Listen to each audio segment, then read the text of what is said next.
कैसे हैं सब लोग। उम्मीद करते हैं सब लोग अच्छे होंगे। अभी जस्ट होली और साथ में शब बारात का फेस्टिवल जो काफ़ी महत्वपूर्ण फेस्टिवल था वो अभी तुरंत समाप्त हुआ है। और हमको लगता है कि सब लोग छुट्टी से फारिग भी हो गए होंगे। तो हम लोग जो पॉलिटिकल साइंस शुरू किए थे, आप लोग को याद होगा लास्ट जो पॉलिटिकल साइंस का क्लास हुआ था वो भाग 1 का हुआ था। भाग 1 में हम लोग देखे थे अनुच्छेद 1 से लेके 4 तक के अनुच्छेद पे हम लोगों ने चर्चा किया था। याद होगा कहीं आप लोग को? तो बताइए अनुच्छेद 1 क्या कहता है। तो हाँ ठीक है।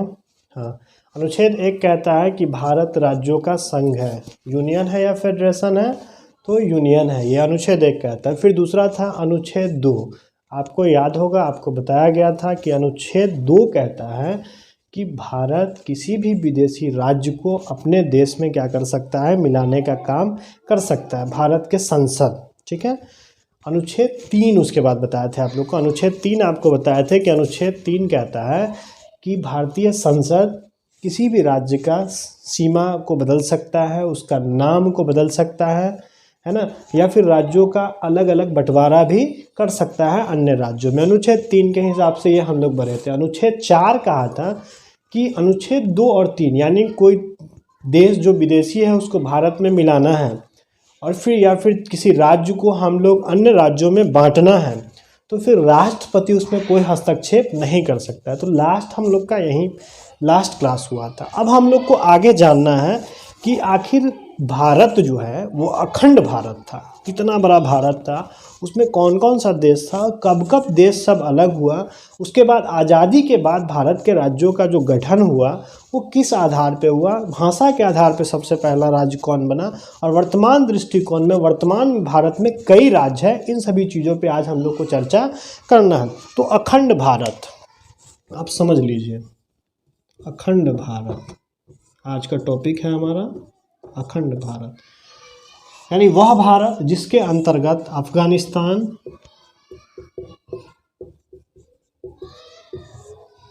पाकिस्तान, बांग्लादेश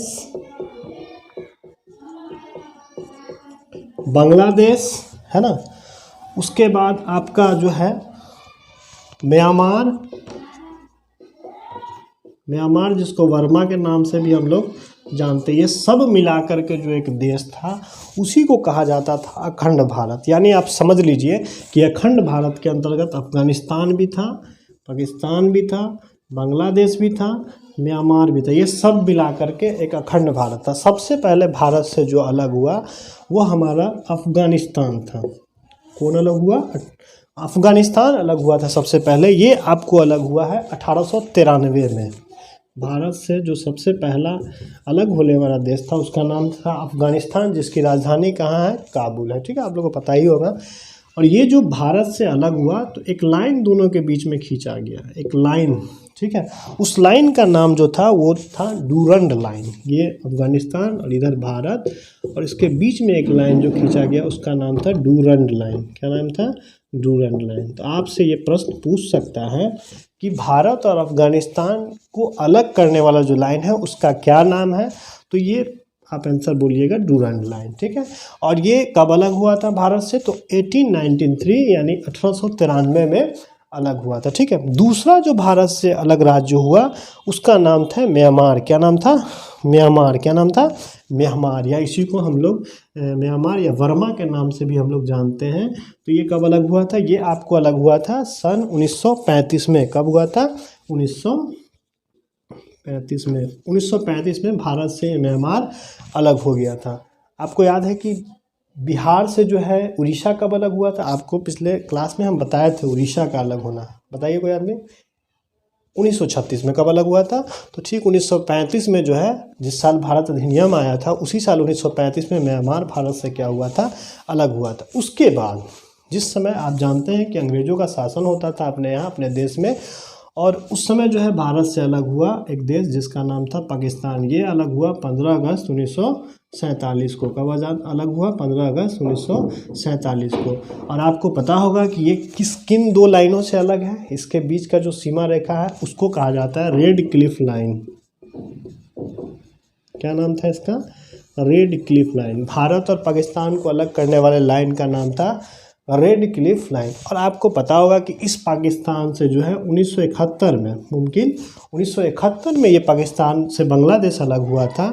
और ये जो है अलग होकर के बांग्लादेश की वर्तमान जो राजधानी है वो ढाका है, पाकिस्तान की वर्तमान राजधानी आपका इस्लामाबाद है। ये जो अलग हुआ ये 71 में अलग हुआ है।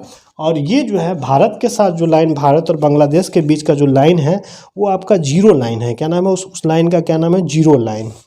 भारत और बांग्लादेश के बीच को जो लाइन खींचा गया है उसका नाम रखा गया है जीरो लाइन। क्या रखा गया है, जीरो लाइन। तो वर्तमान में भारत बचा हुआ और भारत में क्या क्या राज्य है। तो आपको मैं बता दूं कि जिस समय देश हमारा आज़ाद होने वाला था, कैबिनेट मिशन के द्वारा भारत में संविधान बनाने का प्रक्रिया शुरू हुआ, तो अंग्रेज़ों ने भारत के सामने एक कुछ शर्त रखा। सबसे पहला शर्त रखा कि या तो सब अपना अपना स्वतंत्र हो जाए, दूसरा उसने रखा कि ब्रिटिश गवर्नमेंट के साथ रहे, तीसरा रखा कि भारत के साथ जिसको जिसको मिलना है वो सब भारत के साथ मिले। अंग्रेज तो चाह ही रहा था कि भारत जो है कई टुकड़ों में क्या हो जाए, बदलता हुआ चला जाए। तो सबसे पहला इसमें रखा गया, कुल मिला के समझ लीजिए कि उस समय, जिस समय हमारा देश यानी आज़ादी की लड़ाई लड़ रहा था, उस समय हमारे पास लगभग 550 से ज़्यादा देसी रियासत था। लगभग 552, कहीं कहीं 553 भी लिखता है।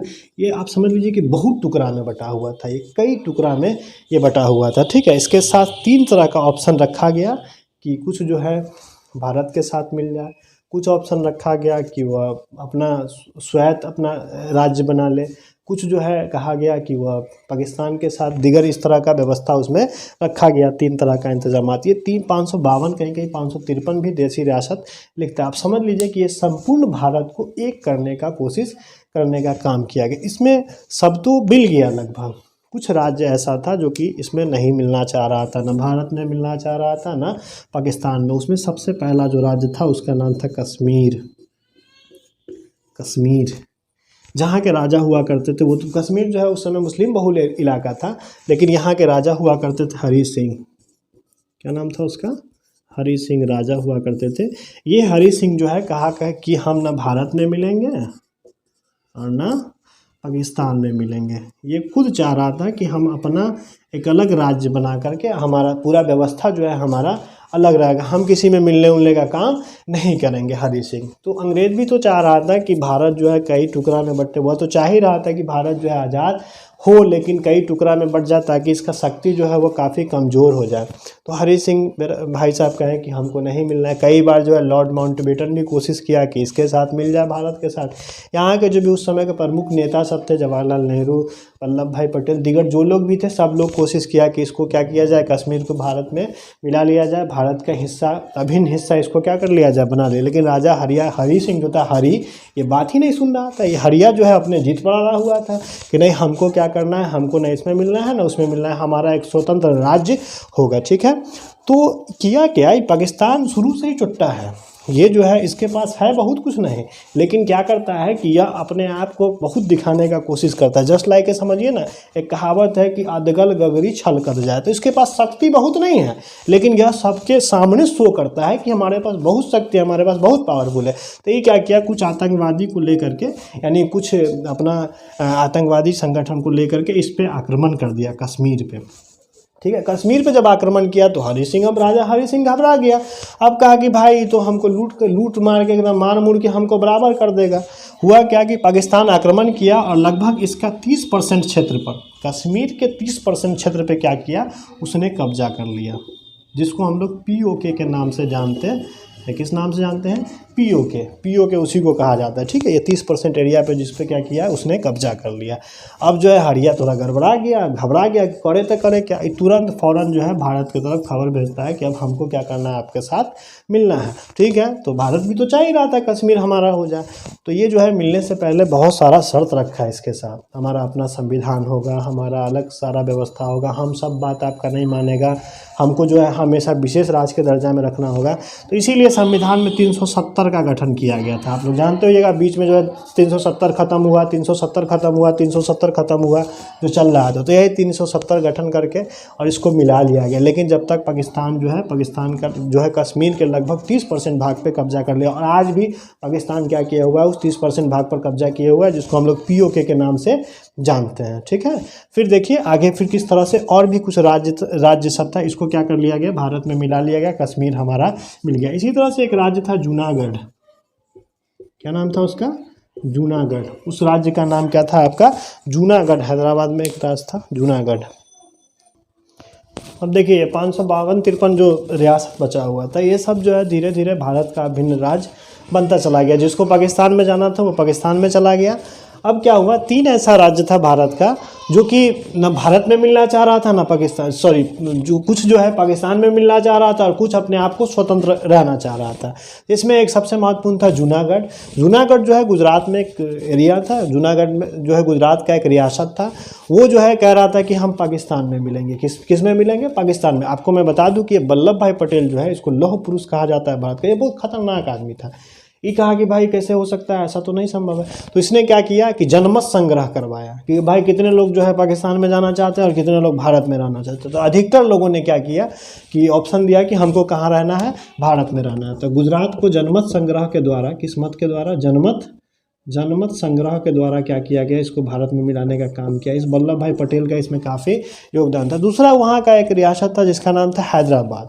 हैदराबाद का निज़ाम भी कह रहा था कि हम पाकिस्तान में मिलेंगे, पाकिस्तान में मिलेंगे। बेहुदा को समझे में नहीं आ रहा था, पाकिस्तान में मिलना चाह रहा था। अब पाकिस्तान का स्थिति तो अभी देख ही रहे हैं आप लोग, बराबर रहता है। मस्जिदें में ब्लास्ट हो गया, कहीं ब्लास्ट हो गया, कुछ ना कुछ हमेशा वहाँ होते रहता है। तो ये क्या किया, ये कह रहा था कि हम पाकिस्तान में मिलेंगे, पाकिस्तान में मिलेंगे, एक रट लगाया हुआ था। वल्लभ भाई पटेल ने क्या किया, वहाँ जो है कुछ सैनिकों को भेज दिया। ठीक है, सैनिकों को पुलिस के वर्दी में भेजा और वहाँ जो धूम धड़क्का मचा करके इसको क्या किया, हैदराबाद को भी भारत में मिलाने का काम किया गया। इसको ऑपरेशन पोलो के नाम से हम लोग जानते हैं, जिसके तहत हैदराबाद को क्या किया गया, भारत में मिलाने का काम किया गया। तीसरा राज्य जिस पर हम लोग पहले भी चर्चा किया कि कश्मीर जो है न भारत में मिलना चाह रहा था, न पाकिस्तान में मिलना चाह रहा था। वो खुद को अपना स्वतंत्र इकाई मानने के चक्कर में लगा हुआ। तो वो खुद को अपना एक अलग राज्य, पाकिस्तान की तरह एक अलग अपना देश बनाना चाह रहा था। लेकिन इस पर कश्मीर पर आक्रमण किया, पाकिस्तान आक्रमण किया, 30% इलाका पे उसने कब्जा कर लिया, जिसको हम लोग POK के नाम से जानते हैं। ठीक है, अब जो है यह भारत के पास आया कि भाई हम आपसे मिलना चाह रहे हैं। तो 26 अक्टूबर 1947 को राजा हरि सिंह जो है भारत के साथ जो है समझौता कर लिया और कश्मीर को भी क्या किया गया, भारत का अभिन्न अंग बना लिया गया। उसके बाद जो है क्या हुआ, ये सारा सिस्टम होने के बाद अब जो है बात चलने लगा कि भारत किस तरह से आगे की ओर बढ़ेगा, क्या क्या सिस्टम होगा, राज्यों का पुनर्गठन किस तरह से किया जाएगा। तो उसके बाद क्या किया गया कि अब थोड़ा सा हम लोग देखेंगे इसके आगे कि किस तरह से विभिन्न राज्यों का गठन किया गया। तो इसके लिए हम जो है अलग से एक वीडियो आपको बना देंगे, जिसमें जो है आपको बता देंगे कि फजल अली की अध्यक्षता में राज्य पुनर्गठन आयोग की स्थापना की गई और राज्य पुनर्गठन आयोग जो है किस तरह से पूरे भारत का दौरा करके राज्यों का निर्धारण करने का काम किया। तो आज के लिए बस काफ़ी है, कल हम लोग फिर जो है नए वीडियो के साथ मिलेंगे। हाँ, हम चाह रहे हैं कि ये जो आपका पॉलिटिकल साइंस है, इसी तरह से एक सब्जेक्ट वाइज, जैसे कि आप कॉम्पिटिटिव एग्जाम जब देते हैं तो उसमें सारे सब्जेक्ट से प्रश्न आते हैं। ऐसा नहीं कि केवल पॉलिटिकल साइंस से ही प्रश्न आएगा। जैसे कि हिस्ट्री है, पोल साइंस है,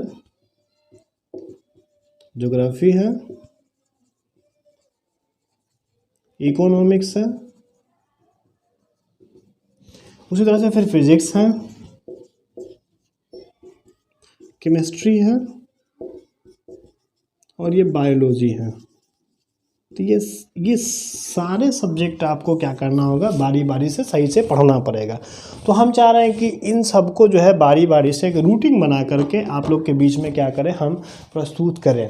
तो अगर आप लोग का अनुमति हो, आप लोग अगर कहते हैं कि नहीं सारे विषय का बनाइए, चूँकि आने वाले समय में जो है ये सारा वीडियो जो है आपके आने वाले एग्ज़ाम के व्यू से बनाया जा रहा है। सामने जो लोग भी प्रधान शिक्षक के लिए अप्लाई कर रहे हैं उन लोग के लिए तो ये काफ़ी महत्वपूर्ण होने जा रहा है ये सारा वीडियो।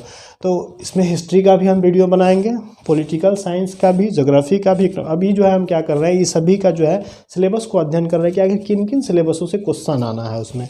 तो ये सभी का जो है हम कुछ वीडियो बना करके आप लोग के बीच में डालेंगे। तो नेक्स्ट वीक से, सामने वाला जो वीक है यानी मंडे से, हम कोशिश करेंगे कि इसका रूटीन बना देते हैं और रूटीन के हिसाब से आपको टॉपिक बाय जो ही होगा वो वीडियो हम आप लोग को प्रोवाइड करने की कोशिश करेंगे। अगर आप लोग चाहते हैं कि इस तरह से किया जाए तो आप हमारे कमेंट बॉक्स में ज़रूर लिखें कि हाँ ऐसा ही रूटीन बना करके सब्जेक्ट बाय जो है क्लास कराया जाए। तो अगर आप लोग वैसा कहेंगे तो हम पूरा कोशिश करेंगे वैसा करने का। ठीक है, तो ये सारा सब्जेक्ट वाइज जो है आपका क्लास चलेगा इंशाल्लाह। नेक्स्ट वीक मंडे से इसका जो है हम रूटीन बनाएंगे और मंडे से जो है आप लोग के डेली कुछ ना कुछ वीडियो ये सभी विषयों से आप लोग को दिया जाएगा, ताकि सामने जो एग्ज़ाम आने वाला है उसको आप आसानी से क्या कर सके, क्रैक कर सके। बीपीएससी का भी इससे आप तैयारी कर पाएंगे। कोशिश करेंगे कि बीपीएससी लेवल का जो भी यानी सिलेबस है उसको भी हम कवर करने का पूरा कोशिश करेंगे। तो आज के लिए बस काफ़ी है।